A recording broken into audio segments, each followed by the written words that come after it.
The grand chamber of the Galactic Assembly glittered with the light of 1,000 stars streaming through its crystal dome. Captain James Miller stood straight, his weathered hands clasped behind his back, as he faced the raised platform where 5 council members looked down at him with barely hidden disgust. Once again, Captain Miller delays a simple mining operation with his safety protocols. Council member Gray spat out the last words like they tasted bad.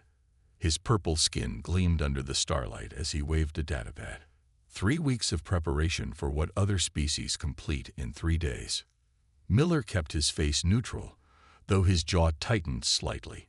He had seen too many accidents in space to feel ashamed of his caution. The mining operation near the gas giant had required careful planning. The planet's magnetic storms could tear ships apart. The human way wastes time and resources, rumbled Council Member Rock, his stone-like features cracking into what passed for a frown among his kind. Our Bright Claw allies would have finished the job in a single rotation cycle, and lost half their crew, Miller replied calmly, like they did in the Red Star system last year. A wave of angry mutters swept through the watching crowd. The Bright Claws in attendance bristled, their sharp edges glinting dangerously. Miller didn't flinch. He had seen worse in his 20 years of space service. Admiral Stone, the only other human in the chamber, stepped forward. The human fleet has the lowest casualty rate in the galaxy. Our methods work. Your methods show cowardice, shouted someone from the crowd. Humans hide behind their scanners and probes while braver races face danger head-on. Miller turned to face the speaker, a young Bright Claw warrior whose scales were still bright with youth.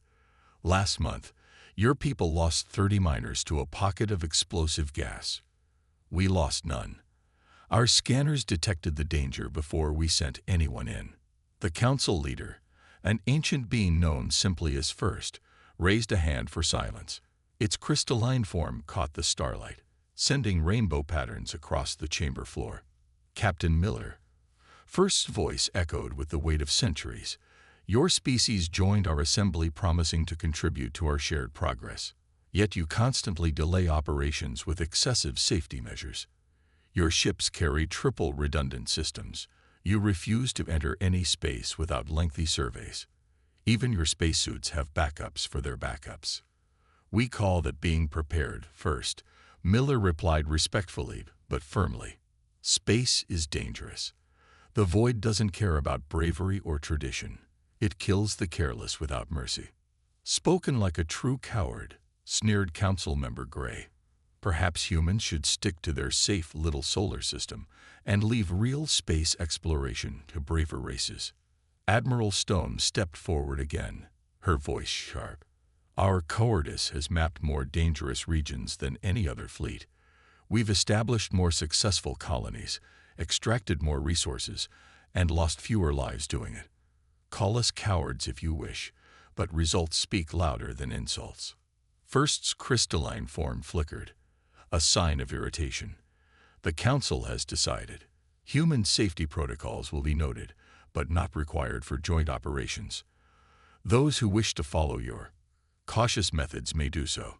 The rest are free to proceed at their own pace. Miller nodded stiffly. He had expected this outcome, had prepared for it. Like always, humans would do things their way. Carefully, methodically, safely, and like always, they would be ready to rescue those who didn't. As he and Admiral Stone left the chamber, the mocking laughter of the Bright Claws followed them. Miller walked with his head high. Let them laugh. He had seen too many good people die in space to care about looking brave. They'll learn, Admiral Stone said quietly as they boarded their shuttle. One day, they'll understand that rushing in isn't courage, it's just a fast way to die. Miller settled into his seat, automatically checking his safety harness. Yes, they'll learn, he agreed. I just hope the lesson doesn't cost too many lives. The shuttle lifted off, its triple-checked systems humming smoothly. Above them, the stars waited, beautiful, deadly, and completely indifferent to the pride of those who ventured among them. The soft beeping of the long-range scanner woke Lieutenant Reed from her light sleep. She blinked at the display screen. then sat up straight in her chair. The numbers didn't make sense. "Captain Miller," she called over the ship's comm, her voice steady despite her growing concern. "You need to see this." Miller arrived at the sensor room within minutes, still fastening his uniform jacket. The human ship Cautious Dawn might be mocked for its name by other species, but its corridors were arranged for maximum efficiency in emergencies. "What have you found?" he asked, leaning over Reed's station. "Look at these energy readings, sir." Reed pointed to the flowing data. "They're coming from the eastern void, just beyond mapped space. I've never seen patterns like these." Miller frowned at the screen. The energy signature pulsed in a way that made his skin crawl. "Run it through all filters. Check historical databases." "Already did, sir. 3 times." Reed pulled up comparison charts. "Nothing matches. And, sir, it's growing stronger." In the next hour, the bridge crew gathered to study the readings. Their human thoroughness, branded as cowardice by others, drove them to examine the data from every possible angle. "The pattern suggests artificial origin," the science officer reported, "but it's operating on energy levels that shouldn't be possible." Miller nodded slowly. "Send the data to Galactic Command. Mark it urgent." The response came faster than expected, but not in the way they hoped. Instead of concern, they received mockery. Typical human overcaution. The Bright Claw representative's message sneered. "Your primitive sensors are probably malfunctioning. Real warriors don't hide behind numbers and readings." The Council's official response wasn't much better. "The Assembly has received your report, Human Captain. We see no cause for alarm. Continue your regular duties." But the energy readings kept growing. Miller ordered his ship to maintain position, just close enough to monitor the anomaly, but far enough to retreat if needed. His crew used every scanner, every probe, every tool at their disposal. "Sir," Reed called out on the 3rd day, "the pattern. It's changing." The energy signature had begun to pulse faster, like a heartbeat growing excited. Miller watched the readings with growing unease. "Send another warning to the Council," he ordered, "and get me Admiral Stone." The Admiral's hologram appeared in his ready room an hour later. Her face was grim. "The Council won't listen, James. They're calling it another human panic over nothing." "Look at the data yourself," Miller said, sending her the latest readings. "Whatever this is, it's waking up. And it's powerful enough to wipe out solar systems." Stone studied the numbers, her expression growing darker. "I'll position the human fleet on alert, but quietly. We don't want to cause a diplomatic incident." "The Bright Claws are sending a battle fleet to the area," Miller reported. "They say they'll prove there's nothing to fear. Their ships will pass our position in 6 hours. Can you stop them?" Miller shook his head. "They're calling it a show of courage. The Council's supporting their initiative." Both humans fell silent, watching the energy readings pulse on the screen. Years of experience had taught them to trust their instruments, to respect the warnings they provided. But the other races saw only weakness in such caution. "Hold your position, James," Admiral Stone finally said. "Monitor everything. Record everything. And be ready." Ready for what? To save them from themselves. After the Admiral's hologram faded, Miller stood at his viewing window, watching distant stars shimmer. Among them, invisible but growing stronger, the anomaly pulsed with alien energy. His ship's sensors tracked every fluctuation, every change, gathering data that the prouder races had dismissed as unnecessary. "Sir," Reed's voice came over the comm, "the Bright Claw fleet is approaching the anomaly zone." "Maintain position," Miller ordered. "Keep all sensors at maximum range." And Reed, "Yes, sir." "Prepare the rescue protocols. I have a feeling we're going to need them." The stars continued to shine, indifferent to the drama unfolding beneath them. In 6 hours, the galaxy would learn whether human caution was truly cowardice, or wisdom that others had been too proud to see. The Bright Claw fleet was a sight to behold. 20 warships, their hulls gleaming with battle scars, moved in perfect formation toward the anomaly. From the bridge of the cautious Dawn, Miller watched them through the main viewport, his hands clasped tightly behind his back. They're broadcasting on all channels, Reed reported from her station. They want everyone to witness their moment of glory. The lead Bright Claw ship's commander, General Torn, appeared on their communication screen. His scaled face showed what passed for a smile in his species. Watch and learn, human captain, how real warriors investigate space anomalies. Miller kept his voice level. General, our sensors indicate the energy levels are still rising. I strongly recommend you hold position until we understand what we're dealing with. Understanding is for cowards. Torn laughed. Action, it is for warriors. The Bright Claw fleet moved closer to the anomaly. Miller's crew watched in tense silence as their sensors recorded everything. The energy readings were now off the charts. Energy spike. Reed suddenly shouted. It's.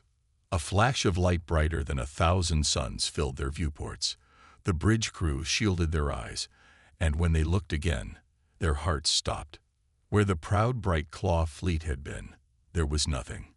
No debris. No wreckage. They had simply vanished. All sensors, full sweep. Miller ordered, his training kicking in. Find me those ships. Minutes ticked by as they scanned the area. The bridge was silent except for the beeping of instruments and the quick breathing of the crew. Sir, Reed's voice was barely a whisper. They're just gone. All 20 ships, over 6,000 crew members. Miller hit the emergency broadcast button. This is Captain James Miller of the human vessel Cautious Dawn. We have just witnessed the disappearance of the entire Bright Claw fleet. This is not a drill.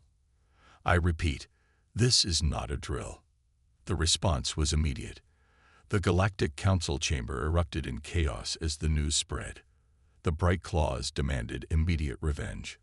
Other races called for war against whatever had taken their ships. Silence. First's crystalline voice cut through the chaos. Captain Miller, explain what happened. And this time, we will listen. Miller transmitted all their sensor data. The anomaly appears to be some kind of artificial construct. When the Bright Claw fleet approached, it activated. But our readings suggest something unusual. Unusual how? Admiral Stone asked, her hologram appearing beside him. The energy signature doesn't match any known weapon, Miller explained. There was no heat plume, no radiation burst, nothing that suggests destruction. It's more like a door. A door. First asked. Yes, we think the ships weren't destroyed. They were transported somewhere else. The council chamber erupted again, but this time with hope mixed with the fear. Transport meant there was a chance the crews were still alive. If the Bright Claws still live, we must rescue them. General Torn's second-in-command demanded. We will send our entire battle fleet. And lose them too. Miller cut in. This thing reacts to aggressive approaches. We need to study it, understand it, find a safe way to. More human cowardice. Someone shouted. While you study, our warriors could be dying. Miller stood straighter. If they were meant to die, they'd be dead already.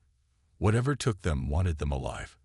We have a chance to save them, but only if we do this right. First's crystalline form sparkled as it considered. What do you propose, Captain Miller? Give me 3 days, Miller said. Let me study the anomaly my way, the human way. If I'm right, we can save them. If I'm wrong. He paused. Then you can try it your way. The council chamber fell silent. Even the proudest warriors couldn't deny that their usual methods had failed spectacularly. 3 days, First declared. You have 3 days, Captain Miller. For the sake of those lost crews, prove that human caution is worth the time it takes. Miller nodded grimly. Now they would see if human cowardice could succeed where warrior courage had failed. 6,000 lives depended on it. Captain Miller stood in the Cautious Dawn's main briefing room, surrounded by holographic displays of data. 3 other human ships had joined them. forming a careful observation perimeter around the anomaly. "Show me the drone test results again," Miller said, rubbing his tired eyes. They had been at this for 36 hours straight. Reed tapped her console, bringing up the footage.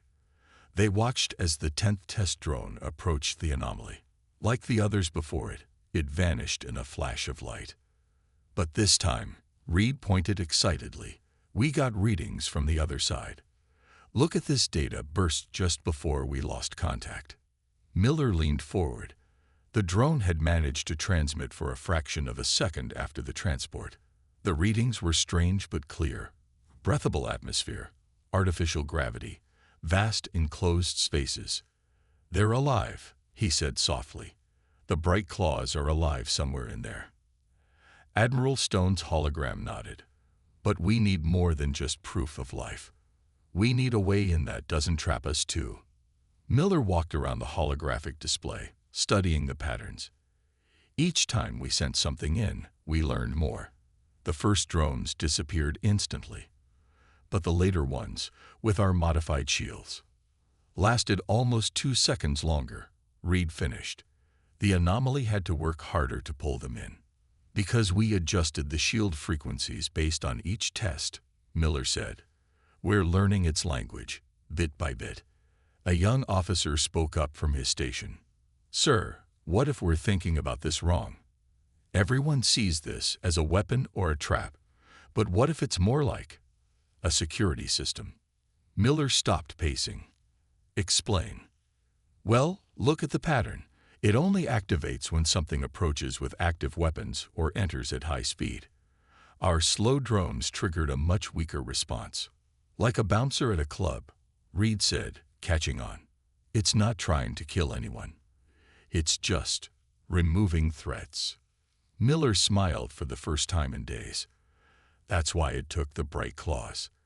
They came in hot, weapons charged, looking for a fight. The system did what it was designed to do. It removed the threat." He turned to Admiral Stone's hologram. "We need to approach like visitors, not invaders. No weapons, minimal speed, shields modified to look like environmental protection rather than war gear." "The Council won't like that," Stone warned. "They're still pushing for a military solution." "Then let me prove it," Miller said. He pulled up the drone data again.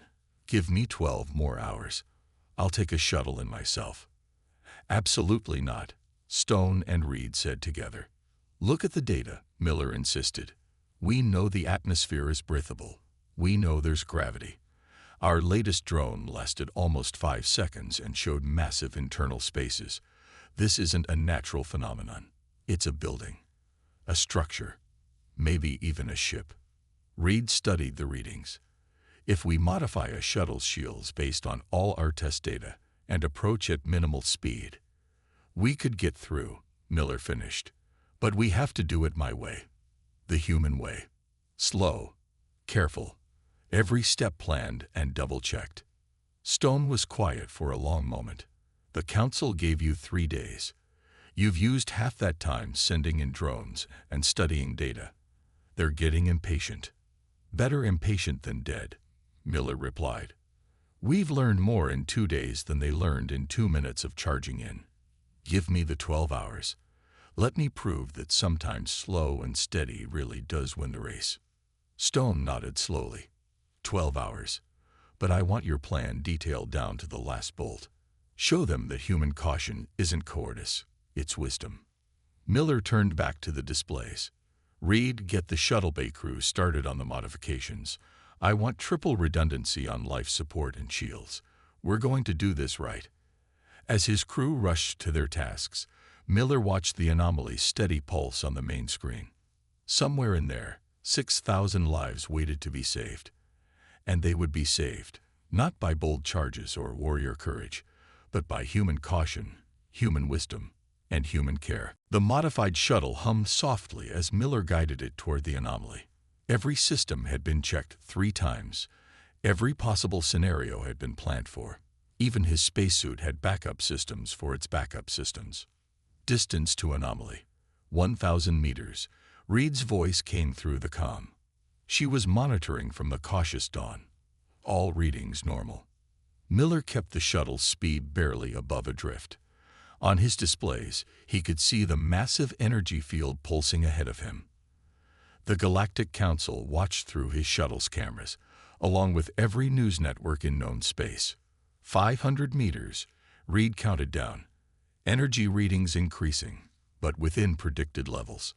Miller's hands were steady on the controls. Switching to minimal power mode, he reported. The shuttle's engines dropped to their lowest setting, barely pushing the craft forward. 200 meters. Sir, the anomaly is reacting differently than with the bright claws. The energy pattern is calmer. Like we thought, Miller said softly. It responds to how you approach it. Walking up to shake hands gets a different reaction than charging in with a weapon. At 100 meters, the anomaly's light began to wash over the shuttle. Miller's instruments showed strange readings, but nothing dangerous. Everything was going according to plan. 50 meters, Reed's voice was tense, still reading atmosphere and artificial gravity on the other side. The light grew brighter. Miller felt a slight tingling sensation. All systems holding steady, beginning final approach. The flash, when it came, was gentler than what they had seen with the bright claw fleet. One moment Miller was in normal space. The next. Incredible, he breathed. He was inside what looked like a massive docking bay. The space stretched for kilometers in every direction, filled with rows upon rows of ships. And not just the missing bright claw fleet. There were vessels of designs he had never seen before. Cautious Dawn, are you receiving? He called. Affirmative. Reed's voice was excited. Your sensors are transmitting. The shield modifications worked. Miller guided the shuttle to a landing near the bright claw ships. His sensors confirmed what the drones had found. Breathable atmosphere, normal gravity. But now they showed something else. Life signs, thousands of them. Keeping his helmet sealed just in case, Miller stepped out of the shuttle. Almost immediately, a holographic figure appeared before him. It looked like a being made of pure light. Welcome, it said in perfect galactic standard. You are the first to approach correctly in over 10,000 years. Miller bowed slightly. I am Captain James Miller of the human fleet. We came looking for our friends. The figure nodded. The aggressive ones. They are safe. This facility was designed to protect our sector from invasion. Those who approach with weapons or hostile intent are contained here until they can be evaluated. To determine if they can be safely released. Your method of approach, careful, respectful, investigative, proves you understand the importance of caution. You may help us evaluate the others. Miller's calm crackled. Captain, Reed's voice was urgent. The council is demanding an update. Tell them, Miller said, looking at the vast space around him, that human caution just found their missing fleet. And tell them something else. Sir, tell them we've discovered what might be the largest repository of ancient ships and technology in the galaxy. But they'll have to approach it carefully if they want to study it. The light being seemed to smile. Your species understands. Power must be approached with respect, not force. Those who rush in find only imprisonment. Those who proceed with wisdom find knowledge. Miller nodded. All around him, he could see bright claw crews watching from their ships, their earlier mockery replaced by astonished respect. Sometimes it took getting imprisoned by an ancient security system to learn the value of human cowardice. Now, he said, let's talk about getting everyone home safely. And this time, we'll do it the careful way. The vast docking bay of the ancient facility buzzed with activity. Captain Miller stood at a makeshift command center, surrounded by holographic displays showing the status of every ship in the rescue fleet. After a week of careful planning, they were ready to begin the evacuation. All human ships report ready. Reed's voice came through the comm. She had joined him inside the facility, bringing her careful attention to detail with her. Shield modifications have been copied to every vessel. And the bright claws? Miller asked, watching their ships on the display. Still grumbling about having to power down their weapons, Reed smiled slightly. But they're doing it. Amazing what a week in an alien prison will do for someone's attitude about safety protocols. General Torn approached their command center, his scaled form less proud than before. "My crews are ready, Captain Miller. We will follow your lead." The words seemed to pain him, but he got them out. Miller nodded. "Remember, slow and steady, one ship at a time. No rushing, no heroes." The light being, which they had learned was called the Guardian, appeared beside them. The containment field will recognize properly shielded ships as authorized departures, but any attempt to exit with weapons powered will result in immediate recapture. Understood. Miller turned to his displays. First group, begin launch sequence. 5 human ships, each carrying 100 Bright Claw crew members, lifted off. Their modified shields glowed softly as they approached the barrier between the facility and normal space. "First ship approaching transition point," Reed reported. "Shields holding steady. Power levels minimal." Everyone watched as the lead ship touched the barrier. There was a gentle flash of light. And then, "Cautious dawn confirms. First ship has emerged safely in normal space." A cheer went up from the watching crews. One by one, the other ships followed, each transition smooth and controlled. "Second group, begin launch preparations," Miller ordered. "Remember your spacing. No rushing." General Torn watched the proceedings with an unreadable expression. A week ago, I would have called this pace unnecessarily slow. Now, he gestured at the enormous facility around them. "I understand better." The Guardian's light pulsed gently. "Your species learned from the mistakes of others," it said to Torn. "The human's way is much like that of our creators. They understood that space is dangerous enough without adding reckless behavior to it." Hour after hour, the evacuation continued. Each ship followed the exact same careful procedure. Each transition was monitored and recorded. When problems arose, and they did, they were solved methodically, without panic. "Small power fluctuation in Group 7's shields," Reed called out. "Holding departure until we can check the systems." In the past, such a delay would have caused outrage among the Bright Claws. Now they waited patiently as human engineers helped their colleagues adjust their shield generators. "Better to wait an hour than spend another week in here," one Bright Claw officer commented to another. Near the end of the day, Miller checked his displays again. Last group preparing for launch. All previous groups reported safely in normal space. The Guardian's light form brightened. "You have succeeded where many failed, Captain Miller. Not just in escaping, but in teaching others a valuable lesson." Miller watched as the final ships lifted off. Sometimes the best way to teach is to let others see for themselves. As the last ship disappeared through the barrier, Reed looked at her captain. "Time for us to go home." Miller nodded, but turned to the Guardian first. "What happens now to this facility?" "It will continue its purpose," the Guardian said.